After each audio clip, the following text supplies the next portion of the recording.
안녕하세요, 뱃쌤입니다. 이번 시간에는 저번 시간에 그렸던 축 부품을 3D로 만들었기 때문에 그 전 시간에 배웠던 템플릿 파일에 우리가 2D 도면화하는 방법을 배워보도록 하겠습니다. 우리 작업 자체가 3D 작업도 하고 2D 작업도 하셔야 되기 때문에 2D를 굳이 처음부터 CAD로 할 필요는 없고 지금 3D 객체를 만들었기 때문에 인벤터에서 템플릿 파일 만든 곳에다가 이 3D 객체를 넣어서 2D처럼 표현을 시키는 거죠. 그래서 이렇게 2D 도면.idw 파일을 열고요. idw 파일을 열면 위에 메뉴 자체가 우리가 앞에서 했던 3D 객체를 만드는 것과는 조금 다르죠, 모양이. 그래서 뷰 배치가 있고 주석도 있고 당연히 스케치도 있는데 그 전에 우리가 배웠던 것은 관리 탭에서 스타일을 만들었었고요. 이번에는 바로 이 뷰 배치라는 곳에서 3D 객체를 가져올 겁니다. 그러면 첫 번째 기준 뷰라는 예를 사용을 할 건데요. 이 기준 뷰는 도면에 첫 번째 뷰를 작성한다 이렇게 되어 있는데 쉽게 얘기하면 3D 객체를 처음에 가져올 때는 얘를 누르셔야 된다라고 생각하시면 돼요. 그래서 제가 이 기준 뷰를 클릭을 하면 이렇게 도면 뷰라는 창이 나타나는데요. 이 창에 보시면 파일은 자동으로 축 파일이 이렇게 나타나죠. 왜냐하면 이렇게 띄워놨기 때문에 아래쪽에 제가 파일을 열어놓은 상태에서는 열어놓은 파일들은 여기에 목록이 다 나타난다고 생각을 하시면 돼요. 그래서 실제 시험장에서 제가 모든 부품들을 다 저장을 해놓고 있으면 그러고 나서 템플 파일 열면 만약에 4개의 부품이다. 그럼 4개의 부품이 모두 다 나타나게 될 겁니다. 만약에 내가 저장을 하고 그냥 닫아 놓은 상태다. 그럼 파일을 어떻게 가져오냐 하면 이 아이콘을 클릭을 하면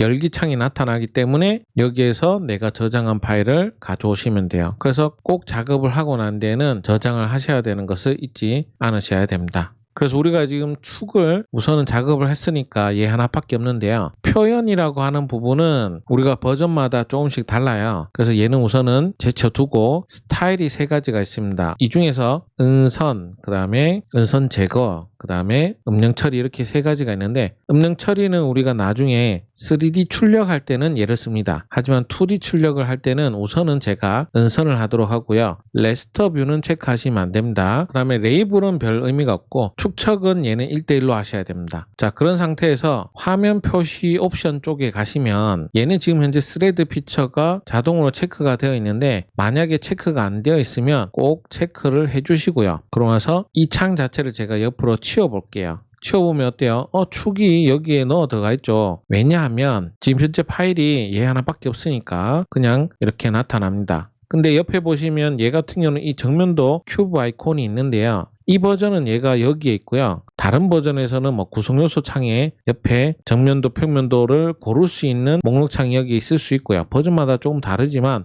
어쨌든 얘가 말하는 것은 이 객체의 정면이다라는 뜻입니다. 그래서 얘를 옮길 때는 여기 안에서 클릭해서 이렇게 들어가시면 옮길 수가 있어요. 보통 축 같은 경우는 이 아래쯤에 표시를 해서 위치를 많이 안 차지하니까 구석 부분에 놔두고 우리가 치수를 넣는 경우가 많은데 오늘은 잘 보이라고 제가 여기 중간에 놓도록 하겠습니다. 옮기는 거는 언제든지 가능하기 때문에 상관이 없고요. 그러면서 제가 마우스를 지금 움직여보면 이상한 사각형이 이렇게 나타나죠. 실제 버전마다 좀 다르긴 한데요. 이렇게 나타나는 이유가 뭐냐 하면요. 모양은 다르지만 이 형식은 똑같습니다. 다른 버전은 이게 미리 보이고 얘는 지금 미리 보이진 않지만 얘 같은 경우는 자동으로 투영 뷰라고 하는 애가 실행이 되는 거라고 생각을 하시면 돼요. 그래서 우리가 기준 뷰를 지금 하고 있는데 갑자기 투영 뷰가 나오면 헷갈리잖아요. 그래서 우선은 이 기준 뷰가 우선은 얘를 갖고 오는 거다라는 것 정도만 아시면 돼요. 그리고 얘는 형태를 이렇게 바꿀 때 사용하는 버튼이다라고 생각하시면 돼요. 그래서 정면도 쪽으로 해서 나중에 이 깊이 부분을 팔 건데요. 왜 이 형태를 하냐면요.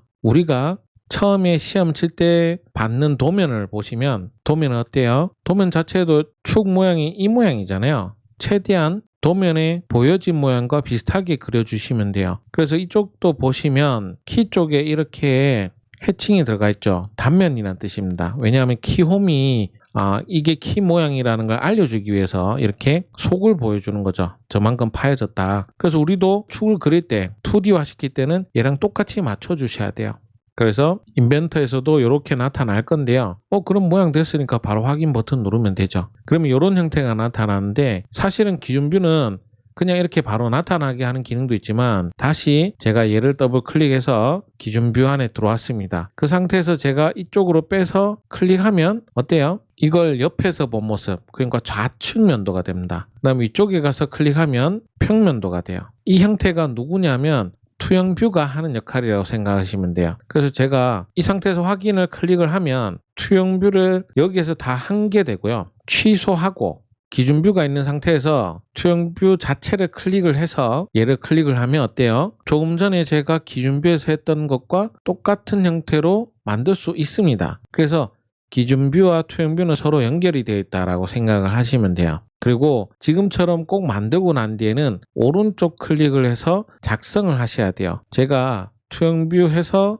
얘를 클릭하고 위로 당겨서 그냥 클릭, 그 다음에 오른쪽 클릭해서 작성을 누르지 않고 그냥 ESC 누르시면 꺼집니다. 그래서 완료를 하시려면 투영 뷰도 클릭하고 오른쪽 클릭해서 작성을 하셔야 되고요. 기준 뷰도 만약에 실행이 되어 있는 상태였다면 이 안에서 왼쪽 클릭하고 그 다음에 확인 버튼을 눌러야지만이 이렇게 객체가 작성이 된다는 것을 기억을 하셔야 돼요. 자, 그 다음에 지금 그럼 제가 왜 평면도를 이렇게 만들었느냐, 이 평면도도 쓰려고 제가 만들어 놓은 겁니다. 그래서 기준 뷰에서 뽑으셔도 되고 투영 뷰에서도 뽑으셔도 되는데 바로 이 키 모양을 제가 그리기는 귀찮으니까, 왜 우리는 3D에서 작업을 했잖아요. 그렇기 때문에 얘를 쓰기 위해서 이렇게 가져옵니다. 그럼 어떻게 쓰느냐, 저는 얘만 필요하거든요. 얘네 둘만. 그럼 나머지는 필요가 없어요. 그래서 드래그를 해서 나머지 부분은 선택하고 오른쪽 클릭해서 가시성 체크를 꺼줍니다. 그러면 안 보이게 되겠죠. 그래서 나머지 부분도 이렇게 꺼주시면 돼요.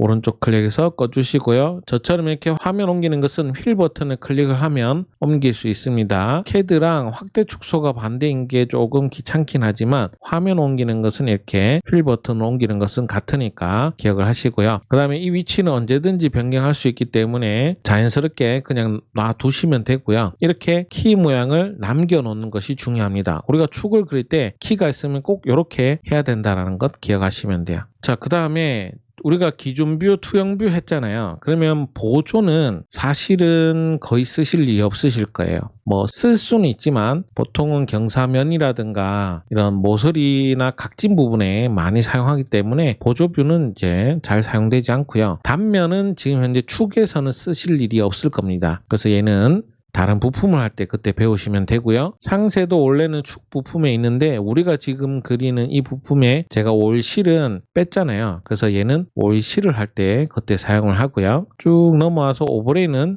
현재 전혀 쓰실 필요가 없을 겁니다. 궤체도나 뭐 이런 것도 끊기도 지금 얘가 객체가 너무 길지 않으면 쓰실 일은 없고, 오늘 배우는 것 중에 가장 중요한 기능이 바로 이 브레이크아웃입니다. 이 브레이크아웃은 실제 단면을 표현을 할 때는 얘를 제일 많이 사용을 하고요. 조금 전에 제가 실제 우리가 받는 도면에 키홈이 이렇게 파여진 부분을 해칭으로 표시했죠. 그렇게 표시해 주기 위해서는 이 브레이크아웃이라는 이 기능을 사용을 한다라고 생각하시면 됩니다. 그러면 얘는 어떻게 사용하느냐, 얘의 사용법을 잘 기억을 해 놓으셔야 돼요. 제가 앞으로도 브레이크아웃은 정말 많이 사용을 할 거고 사용법도 계속 얘기를 해 드릴 겁니다. 잘 기억을 하셔야 되는데요. 쓰는 방법은 우선은 브레이크아웃은 하기 전에 먼저 브레이크아웃 할 객체 안에서 스케치를 만드셔야 돼요. 그래서 지금 현재 뷰 1번 있잖아요. 얘를 클릭을 해 놓으세요. 그러고 나서 스케치에 가서 스케치 시작 버튼을 누르십니다. 이렇게 누르면 제가 만든 이 부품을 기준으로 십자선이 생기죠. 그러면 제가 이 부품 안에 똑바로 스케치를 했다라고 생각을 하시면 돼요. 그 상태에서 브레이크아웃 할 부분에 선을 그어줘야 돼요.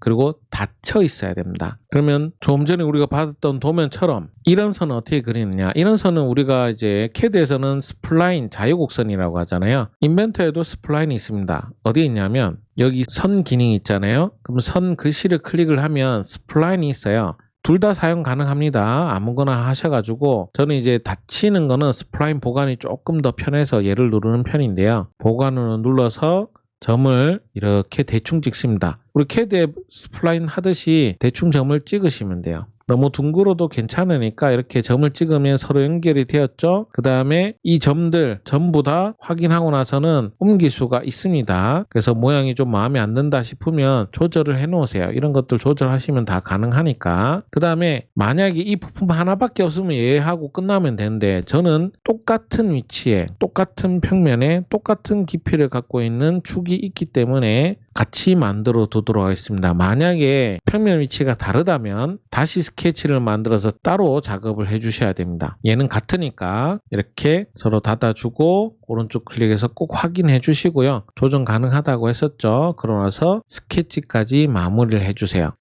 자, 그러고 나서 이 브레이크아웃 누르고 제가 이 스케치를 클릭을 했는데 만약 이렇게 닫힌 프로파일이 있는 스케치가 뷰에 포함되어 있지 않습니다. 이렇게 나타나는 경우에는 제가 만든 스플라인이 열려 있거나 약간의 오류가 생긴 경우입니다. 그래서 이런 경우는 제가 스케치에 들어가서 확인을 해야 되는데 얘 같은 경우는 제가 조금 전에 작업했는 애가 여기에 노란 선이 하나 이상한 선이 만들어져서 점과 점이 연결이 되다 보니까 이렇게 에러가 났네요. 만약에 에러가 자꾸 나시면요, 다 지우고 새로 하시는 게 훨씬 빠릅니다. 저 같은 경우는 그냥 눈에 이렇게 보였기 때문에 작업을 했지만 잘 안 보이는 경우가 있습니다. 그런 경우에는 그냥 지우고 새로 작업하는 게 훨씬 빠르시고요. 이렇게 잘못된 부분을 찾아내고 난 뒤에 다시 브레이크아웃 누르고 그 다음에 이 스케치 이 뷰 자체를 클릭을 하면 이번에는 이렇게 브레이크아웃이라는 창이 나타나고 우리가 만든 스플라인이 이렇게 진하게 표시가 됩니다. 그러면 제가 제대로 만든 거예요. 그러면 경계 프로파일을 직접 클릭해서 이건 2개이기 때문에 만약에 하나밖에 없으면 그냥 자동으로 인식을 합니다. 저는 2개라서 이제 직접 클릭을 한 거고요. 그리고 이 브레이크아웃에서 바로 중요한 기능이 바로 이 깊이입니다. 이 깊이라고 하는 것은 내가 어디까지 자를 것인가 라는 뜻이에요. 제가 이걸 이론적으로 설명을 드리자면 우리가 축이 옆에서 보면 이렇게 둥글잖아요. 그럼 키홈을 이렇게 자르놨기 때문에 제가 정확하게 자르려면 이 개체의 정확하게 중간쯤 잘라야 된다. 조금 앞에 자르면 윗부분이 남겠죠. 그래서 자르는 부분이 원형일 때는 사실은 큰 문제는 없습니다. 그래서 브레이크아웃에 말하는 깊이라고 하는 것은 내가 잘린 면을 여기 할 건지 여기 할 건지 여기 할 건지를